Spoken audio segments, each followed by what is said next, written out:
Welcome to the Real Estate Guys radio program. I'm your host, Robert Helms. There's so many ways to make money in real estate, and the way we're going to talk about today is one that may have never occurred to you, but you're going to dig it. We've got two amazing guests. Their story is fabulous, their property is fabulous, and there's room for you to learn on the Real Estate Guys radio program.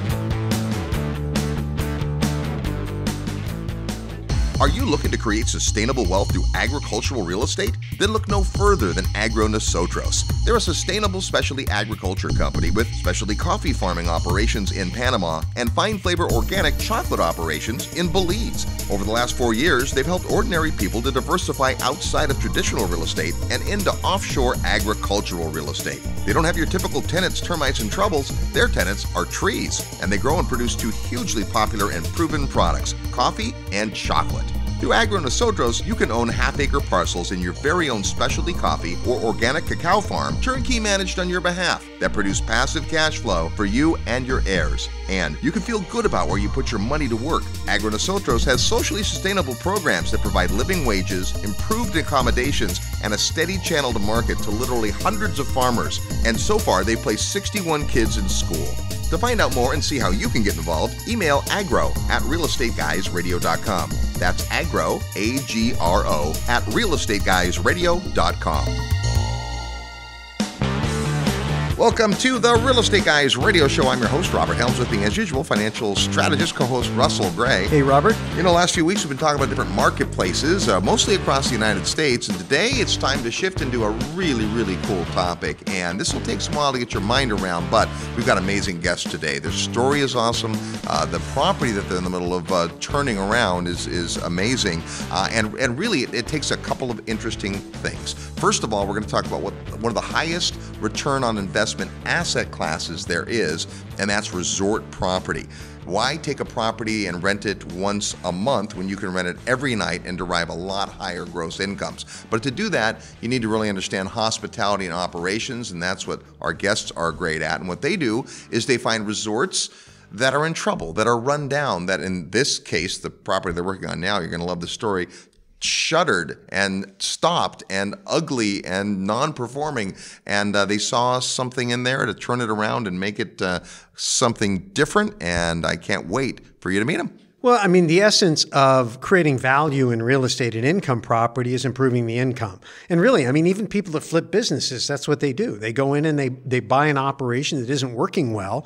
They make strategic investments and maybe some staff turnaround, training programs, better marketing, whatever it is, and they create more income. And by creating more income, you create more value. And that's a lot different than the way a lot of people approach the, creating capital gains with, say, stock, which is very speculative. I'm going to try to get in front of a wave. I'm going to try to ride it. The greater fool theory, somebody will come along and pay more. And there's a lot of people out there trying to create equity on their balance sheets in the paper asset markets that are completely divorced from the fundamentals of actually producing income. The beautiful thing about real estate as an investor is that even if you're not going to be the person who's operating the property, what it takes to make a property work well is understandable to that mom and pop Main Street person. So if you have an opportunity to invest with someone who knows what they're doing, whether it's an apartment building, a resort property, or anything that's producing income, and you can understand the business model and understand the business plan and say, yep, that makes sense, then it's just a matter of execution. And when you increase the income, it exponentially increases the equity. And then through financing, you can do some pretty cool things on the back end of that forced equity. Two primary types of folks who listen to our show, those are active investors that roll up their sleeves and go figure out markets and find properties and opportunities and put together the group that's going to take the property down and make it better, and that's who you're going to meet today. And then we have folks that are more passive in nature who want to put their money to work in real estate while they're busy doing whatever they want to do to live, thrive, and survive. And I think there's something for everybody in today's show, because the point of, I think a lot of what you were saying is that managing a property correctly is what creates return. It's not just a property, but if you think about it, a lot of folks think the end-all be-all is the triple net lease. And what that is a property that you buy and forget. The tenant takes care of everything and pays for everything, and those can be great buy and hold assets. But they don't return very much on a cash-on-cash basis.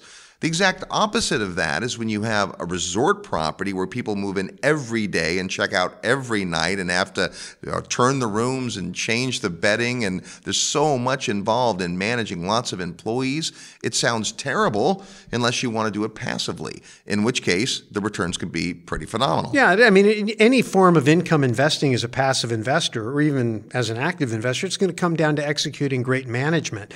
But the thing is, when you buy an underperforming asset, that's really the secret. If you can buy an underperforming asset, now you have things that are directly within your control or your operator's control that you can do to create more value faster. And you don't have to depend upon a rising tide, a booming economy. You just have to pick the right market. You know, you opened up at the top of the show saying we've been talking about markets, but markets are more than geography.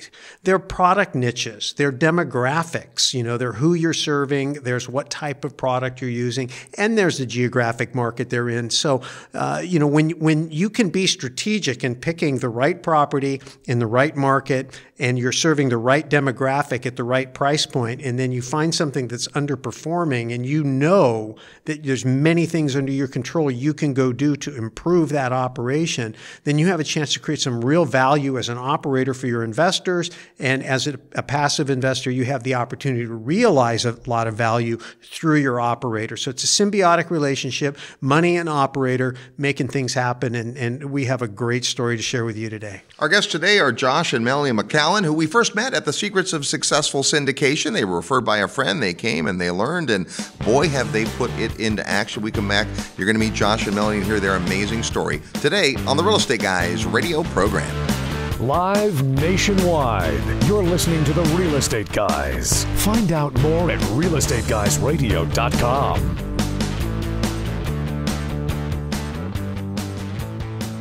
Stop for a moment. Why are you listening to this show? Are you dreaming of a bigger, brighter financial future? More personal freedom to live life on your own terms? What if there was just one skill that could make it happen? There is. Sales. Robert Kiyosaki says every entrepreneur must be good at sales. It's true for investors too. Sales is how you attract money, people, and opportunities. Sales is the skill used to negotiate deals and lead your team. Sales skills are essential to success. The good news is, it's a learnable skill. The great news is, we've created a 2-day interactive workshop to teach those skills to you. Make plans today to attend How to Win Funds and Influence People, Mastering the Art of Financial Selling. For dates and details, send an email to sales@realestateguysradio.com or visit realestateguysradio.com and look under events. Gain the skills you need to succeed. Email sales@realestateguysradio.com or look under the events tab at realestateguysradio.com. Hello, this is Robert Kiyosaki. I'm the author of Rich Dad, Poor Dad. And if you're serious about learning how to invest in real estate, listen to the Real Estate Guys. They really know what they're talking about. Welcome back to the Real Estate Guys radio program, heard every weekend on this fantastic radio station all the time at realestateguysradio.com. We're talking today about resort property, but not just buying a resort property and sitting on the beach, but really rolling up your sleeves and turning something that wasn't working into something that's magic. Let's say hello to Josh and Melanie McCallan. How are you guys? We're great. Thanks for having us. Absolutely pumped to be here. Awesome. Well, you guys have been listening. You came to the syndication event, and a lot of people come to that event because they are Fannie or Freddie'd out. They've been investing on their own account. Now they want to kind of go to the next level, and you really did the thing and stepped it up. It's amazing. So let's first talk about your background in real estate, how you got into real estate and the angle that you took. Well, we're so grateful. Real estate has been surprisingly something Melanie and I got into even before we really developed our career. 22 years ago, honey, right? Yep. We get done school, and we're living in a college town, and Melanie says, let's buy a house. And I beg her, I said, would you mind if we buy a duplex? So the very first thing we ever did as a married couple was buy a duplex, which was our first purchase. I had to let go of, the 3-bedroom white picket fence ideas in my mind, but he talked me into it, and right away I knew what I got into when I got married. We did not get to do too much more real estate for another 10 or 12 years after that, but during that time we had a really great career. We got to live in Michigan, and then we even got moved all the way to Europe and ran a resort experience over there for our university. For 4 years we got to live in Austria in the Alps. That was a big deal. Melanie even had 2 of our babies over there. All right. Wow. And you got a bunch of babies. We got a lot of babies, 9 babies altogether. 9 altogether. So you're busy folks. And you've found a pretty awesome niche in the business. And some years back, found an opportunity to take what was a not great performing asset and really turn it around. Tell us that story. So we, about 12 years ago now, we had the privilege of working with a great partner, a guy who we ended up becoming partners with. And he was a developer of one of those specialty niches where he would redevelop beachfront houses, actually. Originally houses. And we got to be a project manager and work our way up.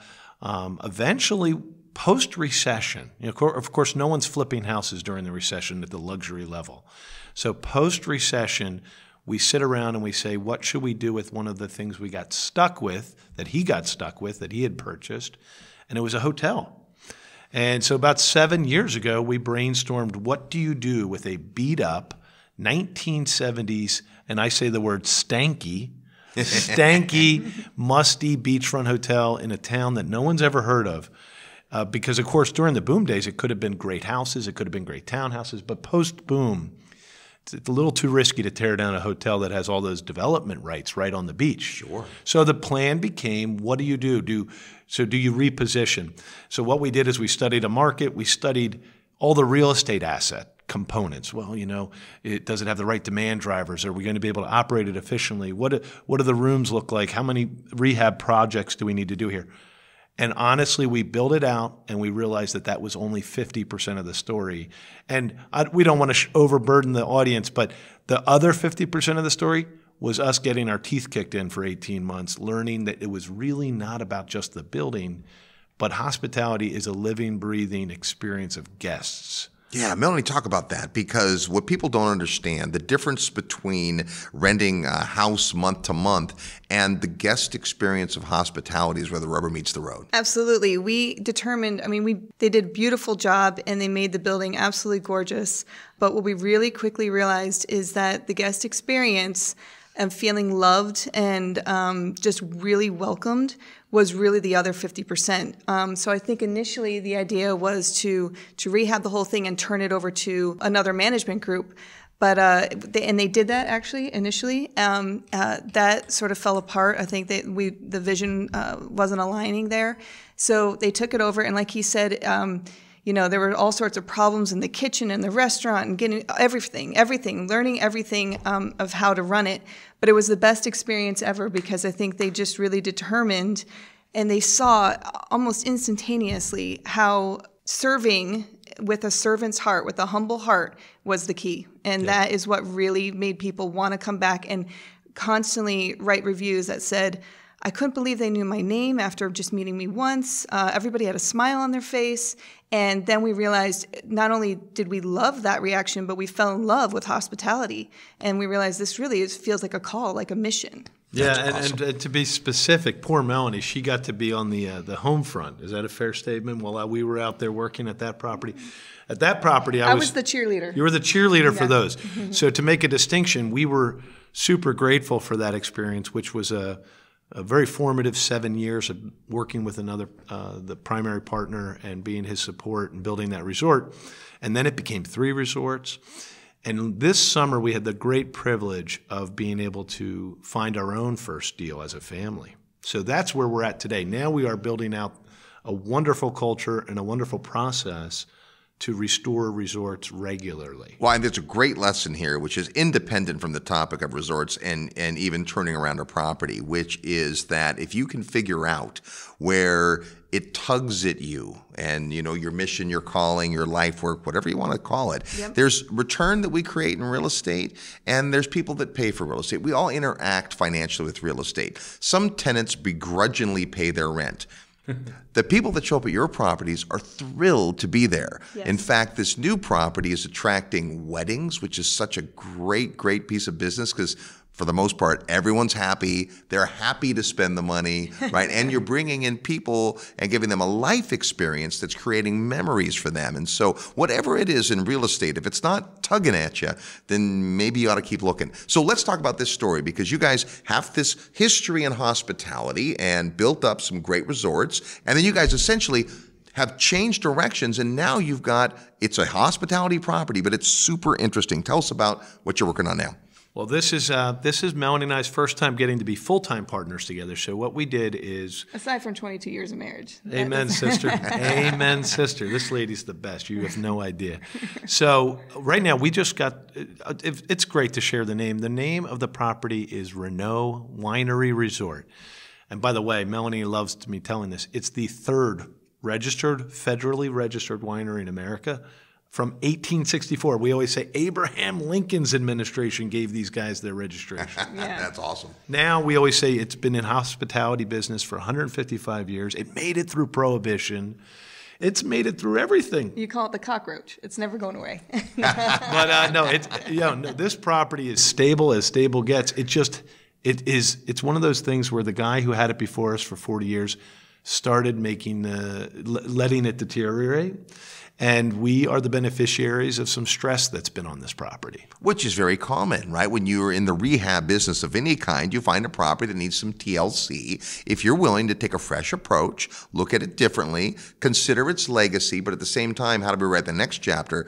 Well, that's super exciting. So winery is an interesting business. Now, I know there's lots of folks who own wineries who think it's maybe not the greatest business to be in. Maybe you can speak to that part of it, because this is obviously a winery that's got some history. Yeah, so we definitely are privileged that this is our first of our own company's resort businesses. But what we like to say is we're building out a structure to run various types of resorts.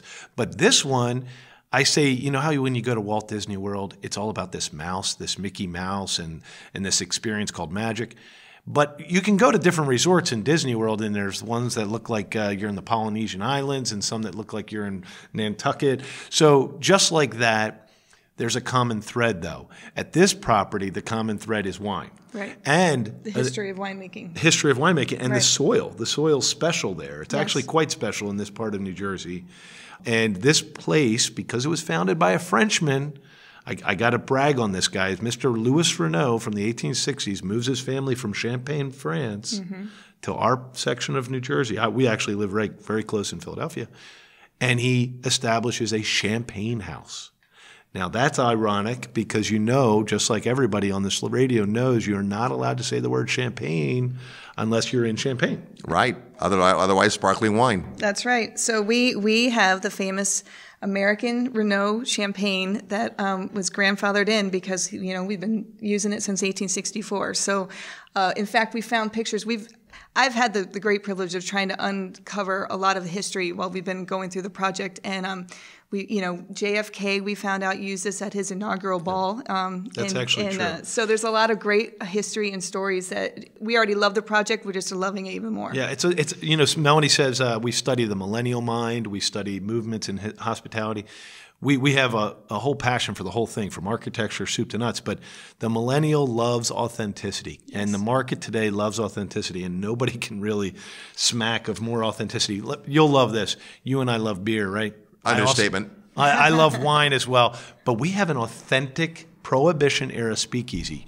Because you guys have seen that TV show, Boardwalk Empire. Maybe you know it existed. Steve Buscemi's character, This is where he bought his alcohol. They had some crazy altar wine exemption during Prohibition, so they never stopped fermenting alcohol, and this is where the Boardwalk Empire guys would buy their alcohol. Aha. Well, now let's talk about the physical property, because when you took it over, it wasn't in great shape. What did you find, and what did you see? Well, I'll tell you from my experience. So Josh saw the property first, and he came home with big smiles and lots of excitement. And so I naturally was excited to go. She naturally said, no freaking way. No, I didn't. No, I was very excited to see the property. So as I was touring the facilities, now how many square feet is it? 120? It's 120,000 square feet. Of building. Of buildings. Okay. Of buildings. And 242 acres of, now there's vineyards plus golf courses, plus mixed spas, together. plus hotels. Yeah.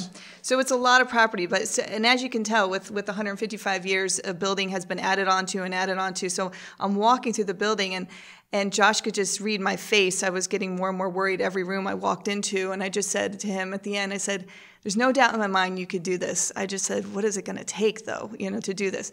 But then I went home that night, and I call it the 24-hour rule when everybody comes to see the property. So you give it 24 hours, and something magical keeps happening to everybody who does this.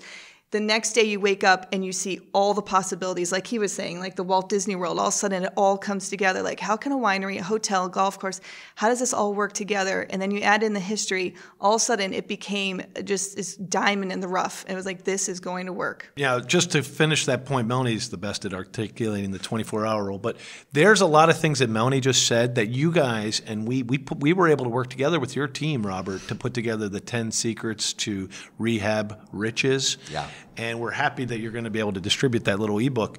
But in those 10 secrets, Melanie revealed like 3 of them right there. So one of the things about what you have to do when you want to do a rehab of a resort is you have to find what are the massive demand drivers that are going to be worth all this new capital investment. Sure.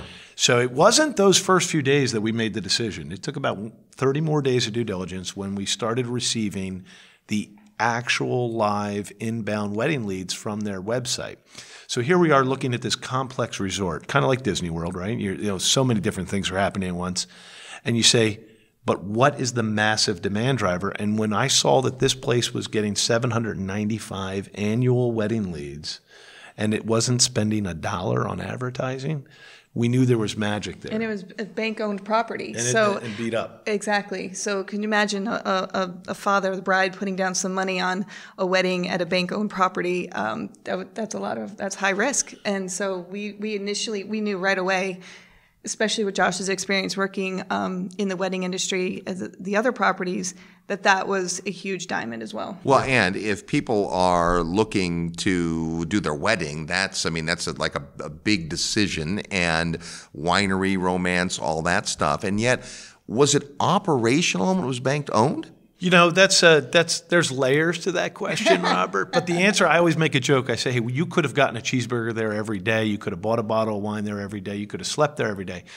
So it was operational. Okay. It just wasn't at peak performance. Sure. And they were scaling back. I say that here's an expression you guys may have. Maybe I learned it from you guys. They were harvesting profits from delayed maintenance. Right. So, and that's what happened for about 10 years before we even got there. And we wrote one of the 10 secrets, guys. Here's one of the 10 secrets. Delayed maintenance is a secret weapon for people that see rehab riches. So when you start to see that in a business that's still operational, you start to see the magic of, here's what I always say. The person before me, when we were like on our 4th major restoration in 7 years. So this is becoming part of our blood now. And when you see delayed maintenance, you almost get a little excited that thank God they didn't fix it with their bad ideas. Yeah. Because someone who's killing a business tends to have really, really bad ideas, right. And they've lost touch with the current market. In our case, the gentleman who did all the great things at our property, he owned it for 40 plus years. Wow. So clearly 40 years ago, he was kicking butt. By the time he wasn't, now we get delayed maintenance. So why don't we go ahead and take over, bring a fresh eye, professional designers. We have a whole team of architects. And why don't we build out the world's best vineyard resort? So people have been buying wine for years here. There's been people staying in the hotel, and there's been events. But you're kind of pulling it all together. Talk about the big vision for this property. That's one of the privileges of any resort investment. So we always say all of my friends are multifamily syndicator pros. They know how to develop these multifamily, just like everyone who's with you and I, Robert and Russell.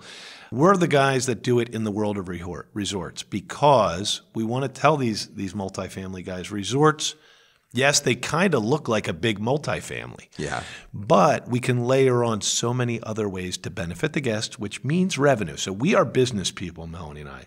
We do know that we must pay the bills. We have 40 people that are working for us today, and there's nothing like 40 people that depend on you to produce results.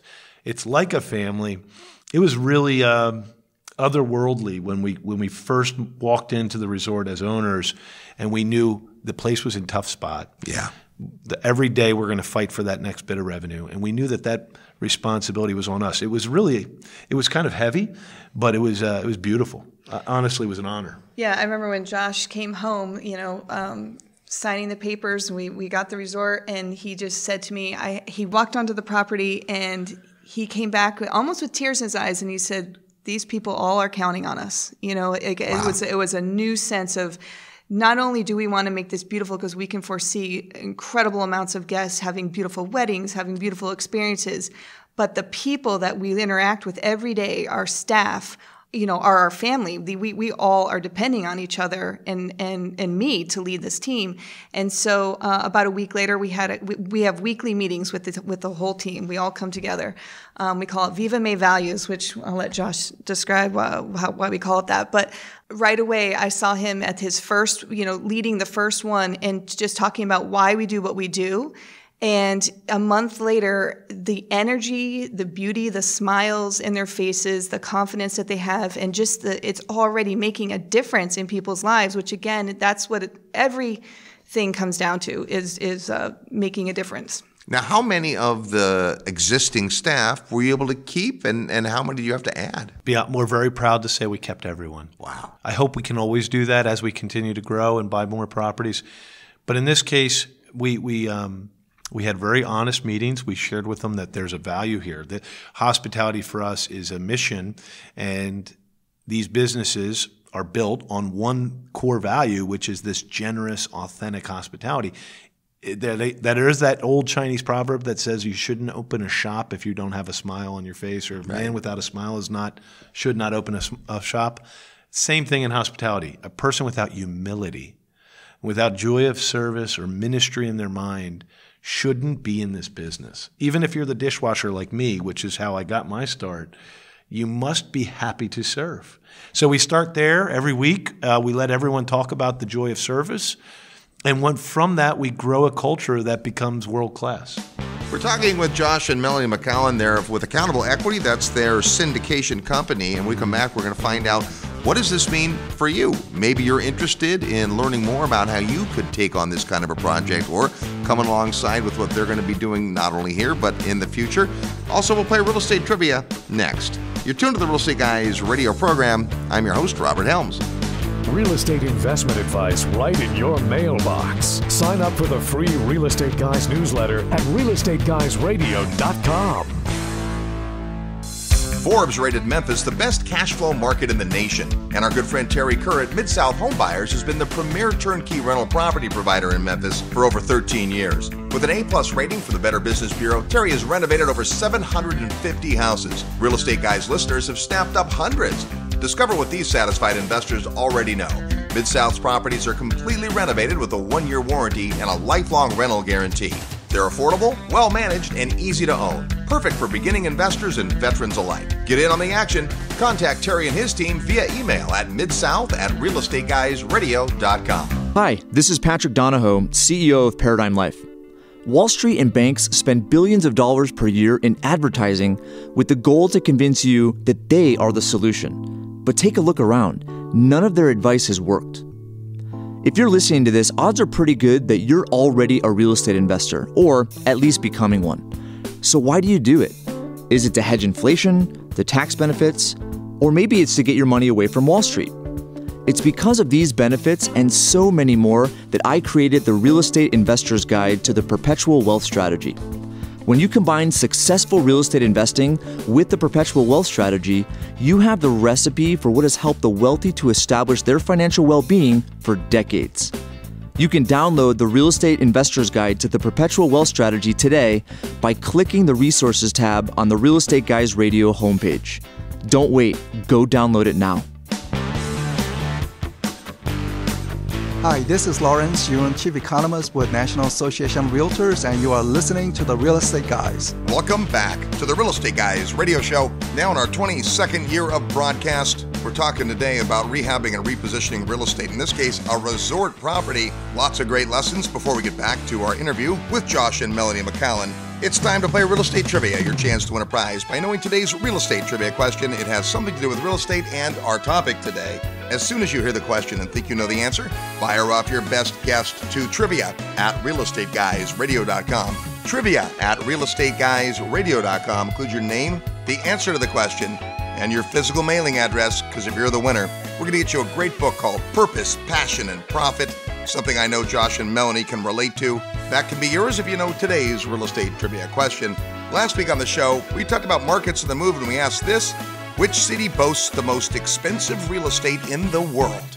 Well, for 2018, the answer is Hong Kong at close to $11,000 per square foot for residential and nearly $8,000 per square foot for office space, followed by Mumbai and Singapore. Here's our real estate trivia question for this week. The U.S. is the 4th largest wine-producing country in the world. Yep, number 4 on the list. Which country is number 1? Yep, which country produces the most wine in the world? If you think you know, or just want to guess, send your best guess to trivia@realestateguysradio.com. Trivia@realestateguysradio.com. Include your name, your guess, and your mailing address, so that if you're the winner, we can send you purpose, passion, and profit. That's today's real estate trivia question. We're talking to Josh and Melanie, and a great story about how you guys have found this very unique property and figured out that you're now the stewards of it and have a lot of work to go do. Let's talk about the business side of it. What does that look like? It's going to take capital. It's going to take time. You guys have the hospitality background and a real heart for that. What is the charge in front of you? So as you go to buy one of these properties, you first find great investor partners. And so we did. We started making presentations and attracted great people. We thank them every time I see them. As a matter of fact, we get together every month. It's our second time in a few weeks. We call it the Investor Summit. We bring current investors, new investor prospects. We sit down around a meal. We tour the property. We're already under construction. We're 45 days into this. We're already under 3 ballrooms are under construction. So here's the business, guys. We are a resort. This one is led by weddings. Other resorts we've had were led by tourism or seasonal demand. This one is led by weddings. But what I love about weddings is they bring brand new blood into the network. And we've had a lot of experience of turning visitors into loyal guests. By the way, you've probably heard Melanie say it a few times. We don't even use the word customer because we say in a home environment, which is what a hospitality is, you're not allowed to sell to a customer. You can only invite a guest. Right. So we have guests, and when you have a wedding, this property has 6 wedding venues, 5 commercial kitchens.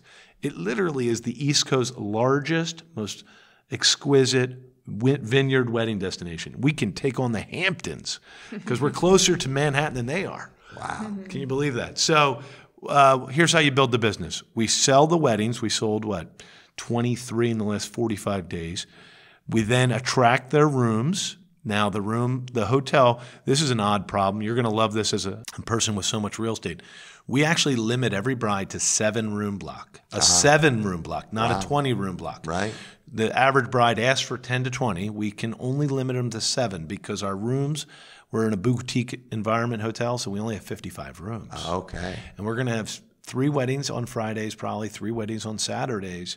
The overlap creates an excessive amount of room blocks. So what we want to do is we want to promise every bride a critical minimum room block. Yeah. So we actually have that kind of good problem where there's going to be pressure to build more rooms. And then from that, we then sell our whole, if you were to look at our spreadsheet and our business plan, you'd say, okay, sell this. How do you get the leads? Here's how you do that. Sell that. What does that then create in a cascade of revenue? Mm-hmm. So from that, it creates the room cascade. From the room cascade, it creates a spa revenue. From the room, back to the rooms for a second, the rooms then also create a la carte restaurant cascade. And then here's my favorite, guys. With all the ancillary venues, the weddings are now booking 1 to 2, if not 3, ancillary events. So that famous Prohibition Speakeasy is like the number one after party. Yeah. And it's then a big seller for after parties. We're going to have, and on the property we're building. We're pretty sure it's going to be one of the largest tasting rooms on the East Coast for sure. 90 feet by 50 feet of just gorgeous wine tasting experience. So we have that. It's in speaking with some great wedding consultants. The bride these days are really looking for a 3-day event. She's right. 47. The Knot.com right. national report said 47% of last year's weddings included 3 days of activities. Yep, that's definitely a trend. And when you have not only space, but different spaces, different things they can do, the winery aspect, golf nearby, all those things you can do, that's attracting a clientele. And it sounds like a variety of sizes of weddings too. Absolutely. We've got in different, we call it the Princess Ballroom, Champagne Ballroom, and it has a different, this is what I'm doing right now. I'm really working with the designers, so I'm really excited because I've never done anything on this scale. But we were in the process of designing different wedding venues, all for the different type of bride. We have a very rustic room that feels more like a barn. Feels like a barn, like you're right in the vineyard. Then we've got this gorgeous princess sort of champagne ballroom. We've got so many options. I think everybody that walks in the doors and takes a tour, they just find something that pulls at their heart, and they feel comfortable. If you don't mind, Robert, I'd love for Melanie, if we're putting her on the spot here for a second, but I'd love for her to tell her experience of being with you guys for the first time last year. Yeah, right on. I mean, this is a self-plug for you, but it's my plug, so it can't be called a self-plug. Guys, if you've never seen what the Real Estate Radio guys have done, it's transformed Melanie and I's life. We came here knowing that we had a skill, and we had a skill to run and operate. One key skill was missing, and that was learning how to raise capital. Right. And Melanie came here. She and I are yin and yang. She's like, Josh, you run out there and jump on a stage, but I'm going to sit up here quietly and clap. Okay, so she did not necessarily like the idea of coming to a big conference. Well, and also this isn't, I'm not, Josh has the degrees and business and all of that. And so I felt a little insecure about my knowledge of, but I have to say, and this is again a plug for you guys, but I have to say it's so gentle and it's so easy on the ears and easy to follow, and so encouraging. And I think I was a little worried, that it was going to be all about like how to make money, and that was the bottom. Most money and win, right, just for you. So, but I have to say that I was so pleased because everybody kept reiterating that it's all about a team, and it's all about basically being a service to the investors. Like, it's not about you, and I just, that hit it for me. I said that's exactly what it is.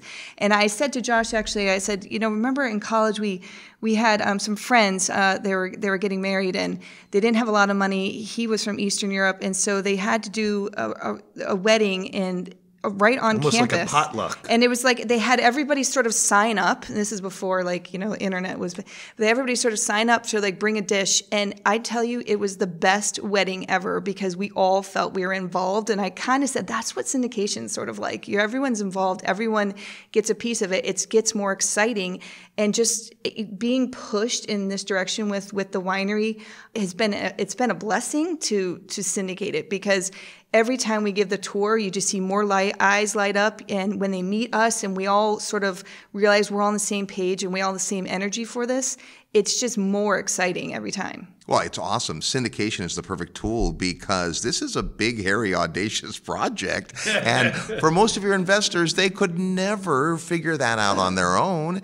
And yet without the investors, you guys don't have the work to go do. So it's a great synergy. You've got passive investors, love what you're doing, love the story behind it, would love to come drink wine occasionally, and maybe even a beer. And then you've got this great opportunity ahead of you. So I know you're not going to stop at one property, but let's just talk, if we can, about where maybe opportunity exists. So one of the things we asked you guys to do is bottle up some of this passion. So you put together this amazing report, which folks can be able to get for free, called Resort Rehab Riches, 10 Secrets the Pros Use to Restore Resorts Profitably. So obviously there's a lot of experience that comes with that, what you guys have done and felt and been through already. So for anyone who's thinking this might be a niche for them, great. But what about the person that says, I'm not going to go rehab a resort? How do they get to come alongside what you guys are doing? Yes, this is the accountable equity, and we learned how to do accountable equity, which is raising capital from good people, accredited investors that come side by side. You guys taught us a couple key things, right? So the Secrets of Successful Syndication seminar, we're on our second one. I think we're going to keep doing these. They're so wonderful. You taught us that it's best when the syndicator sponsor invests side by side. Yeah. So that was a fundamental teaching we took away, and we said we will always do that so that all interests are perfectly aligned. Yep. What we're doing is we're letting people sign up for a private placement memorandum. I don't want to overdo it because this is all the details, but people actually invest as actual owners, partners with us through an LLC model, but then they benefit from all those tax advantages and they benefit from the growth. Now, we do offer even preferred returns, but I don't want to overcomplicate the call right now. But the investors receive more preferred returns than we do, Melanie and I, until we reimburse them completely with preference. Then we're equal partners. Okay. So until then, the way we design it is all cash flows to the capital investors, which are our partners. And then let's talk about the time frame of a project like this. You could obviously be working on this for a long, long time, but you've got to take the bits and pieces. You've got active wedding business, which is great. You've got heads and beds, and you've got food and beverage, and the wedding thing's amazing. And then what about the winery part? Have they been actively making wine all this time? Is that something you can expand? Well, Melanie could talk about this too. The operation is ready to go. So what we are doing is bringing in an expert winemaker. And that it's kind of like syndication. You know, we found the expert in each industry. We found a golf executive that this is his 111th golf course business plan that he's put together, because this is what he does for a living. So he's helping us manage that. We have a winemaker that's coming in, and we have a lot of instructions about the experience of wine for our guests. But as far as the quality, we said nothing but quality. You know, we said that is priority one. We have a name to preserve. We've put together a hell of a team. Wow. And I think that's another part of it, is when you say we're doing a ground up project or reinventing some of the previous resorts that you've done, this really does come with that legacy and responsibility to take this name on. And the previous guy was there for more than 40 years. This is kind of a big deal. It is. It's a privilege. No, and you know what? That's what Melanie was saying about the partner investors. They do actually come once a month. Now, we've designed it. They are limited partners, but we've designed, because it's a resort, they actually get a little bit of benefit of their asset. Now, I'm personally seeking, and I always do, to seek passive investments. And I joined some of our colleagues here that we've met through Real Estate Radio guys in multifamily investing. We agree with that philosophy 100%. We always say we hope everyone takes a little dabble of resort rehab investing in their portfolio, because it's also enjoyable. Right. Yeah. The returns are stable and good, maybe even slightly more lucrative. But the bottom line is you sometimes come and enjoy your own asset. That doesn't happen very often in this world, and this is one of those great experiences. Certainly not in C-class multifamily. That's right. And exactly. You want to bring your friends, and everybody wants to be proud of it, which is nice. Everybody, we can all toast to each other. That's your potluck idea, right, Melanie? I mean, that's what we actually thought was an interesting surprise. Several of the people are business owners, almost all of them, and we look forward to them bringing the halo effect. Their clients, their employees, and their parties. We think there's a halo effect of having those kinds of investors. Absolutely. All right, this has been amazing. Great to hear the story. Thanks for sharing it with us. If you're interested in what it might take to rehab a resort, or you just want to find out how to get involved with these amazing people, send an email to resortrehab@realestateguysradio.com, resortrehab@realestateguysradio.com. You get a copy of their great report, Resort Rehab Riches, 10 Secrets the Pros Use to Restore Resorts Profitably. Josh, Melanie, it's been amazing having you guys on the program, and continued success to you. Thank you so much. Thank you so much, guys. You're tuned to the Real Estate Guys radio program. More when we come back. I'm your host, Robert Helms. Need help with your real estate investment portfolio? Check out the resources page at realestateguysradio.com.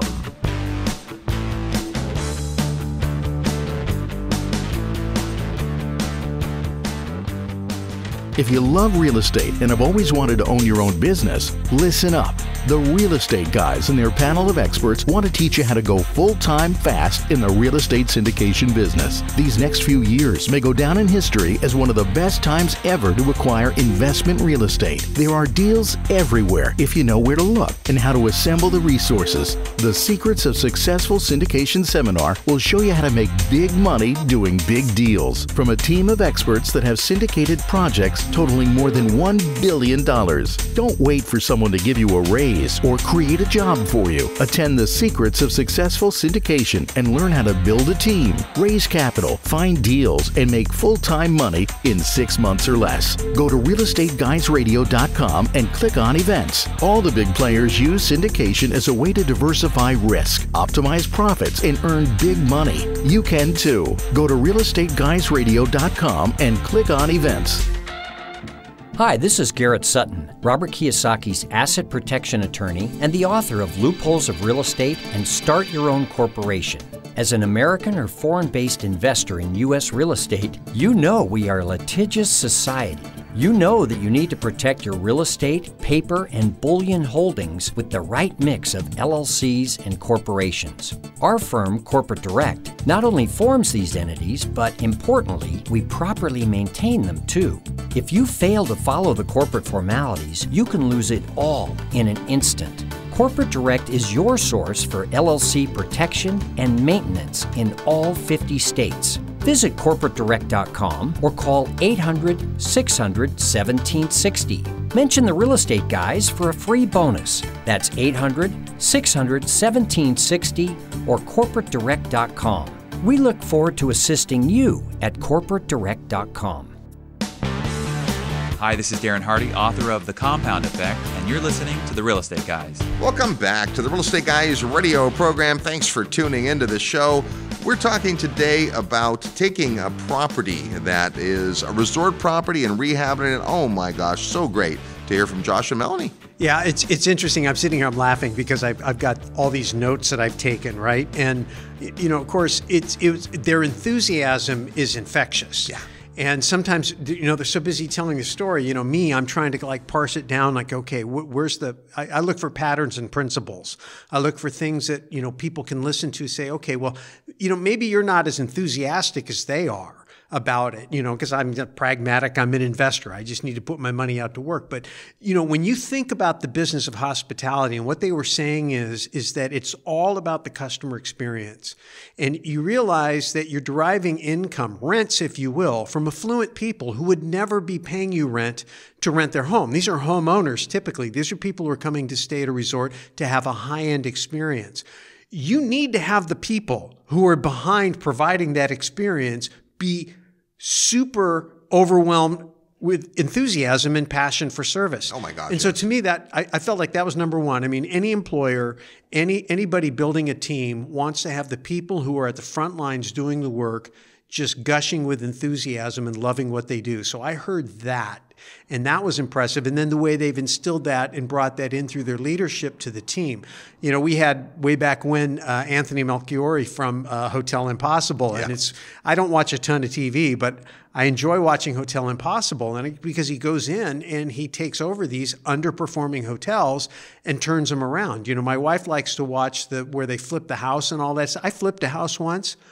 Yeah, I've never done it again. Right, yeah, I mean, you and me both. You know, One and done. And God bless the people who have passion. We have, you know, Terry Kerr's a guy who has passion for doing that. We have people who have passion for doing that. Yeah. But a hotel, that's a business. There's the human drama, the customer service. But the other thing that I really love about the model is anytime you're looking to increase your revenue, you have a couple of choices.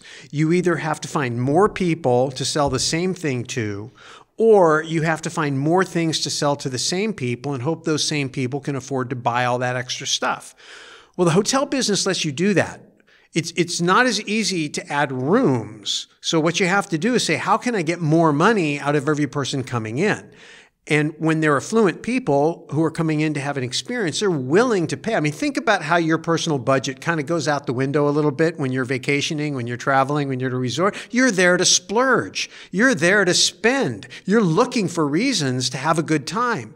And when you combine, they got golf, they got the winery, they've got, you know, the wine tasting. The speakeasy. There's probably, I mean, and I don't even know the hospitality business that well, but there's probably, you know, 50 different things that you can give someone that they want and are willing to pay for in order to enhance their experience. And what I realized in listening to all that passion is that passion unleashes the creativity that creates new revenue streams. You know, you heard them talk about having a servant's heart. And hospitality, that is the deal. You're taking care of people in a very personal way. And because of that, it's one of the few times when the person paying the rent doesn't begrudge it at all. Like you said, they want to splurge, they want to spend, they want to enjoy themselves, and they want to come back. They want to bring friends. When you have your wedding, that's one of the most important days of your life. I mean, that is a lifelong memory for folks. at a property. You can't say that about too many C-class apartment buildings. Yeah, so in How to Win Funds and Influence People, the sales training, one of the things that we do there is when people are trying to figure out how to build their brand and build their network, you can spend a bunch of money in advertising, you can jump into social media and try to make a splash and compete with 1,000 million other people who are all out there, clamoring for attention, or you can be hyper strategic. Now, you and I, Robert, have built our careers about being super strategic, and so we don't spend a lot of money on advertising, but we get into relationships with people that have big lists and are super influential. And that's really the key. If you want to grow your business, then you have to find a way to find people that have networks full of the right kind of people. And what I heard Josh and Melanie talk about was that by focusing on weddings, not only do they bring in people who are willing to splurge for it. It's not just a vacation. You take a vacation every year. How often do you get married? I would hope not too often. Not too often. I mean, some people more than others, but it's a big deal, right? I mean, when my first daughter got married, I mean, it was a big, big deal. And I spent a ton of money on it, happily. I mean, we were creating a memory for a lifetime.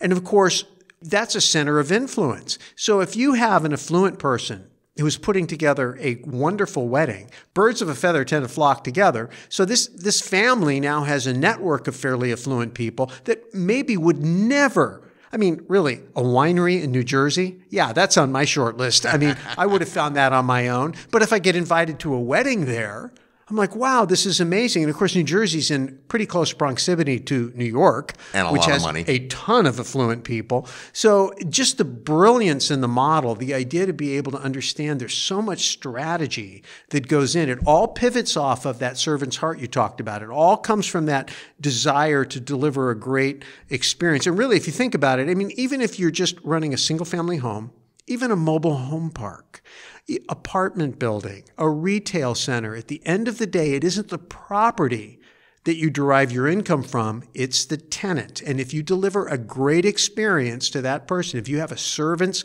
heart for that person who's paying the rent, and you make sure that they get the value they're paying for and a little bit more, you're going to have durability of income, you're going to have referrals, you're going to have low vacancy, low turnover. And of course, again, in this case, in the hospitality business, there's, maybe 1,000 different ways to get more revenue out of that single room. And it's just an amazing model. I mean, I learned so much just listening to them talk.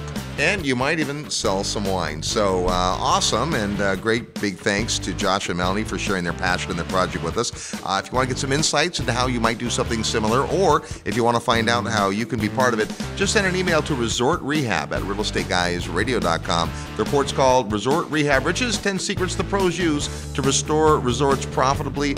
Resort Rehab at realeestateguysradio.com. Next week, we'll have another great show for you, although it'll be hard to top this one, but we'll do our best. Until then, go out and make some equity happen. This episode of the Real Estate Guys radio show is brought to you by Paradigm Life. Powerful cash management strategies using life insurance. Learn more at beyourbank.com. Mid-South Home Buyers. Low-cost, turnkey cash flow properties in Memphis, Tennessee. Corporate Direct, asset protection strategies for real estate investors from attorney and Rich Dad advisor Garrett Sutton. Find these and other great companies under the Resources tab at realeestateguysradio.com. To learn how you can expose your product or service to the Real Estate Guys audience, call 888-489-7723 extension 4. That's 888-489-7723 extension 4, or use the feedback page at realeestateguysradio.com. Thanks for listening, and we'll see you next week right here on the Real Estate Guys radio show.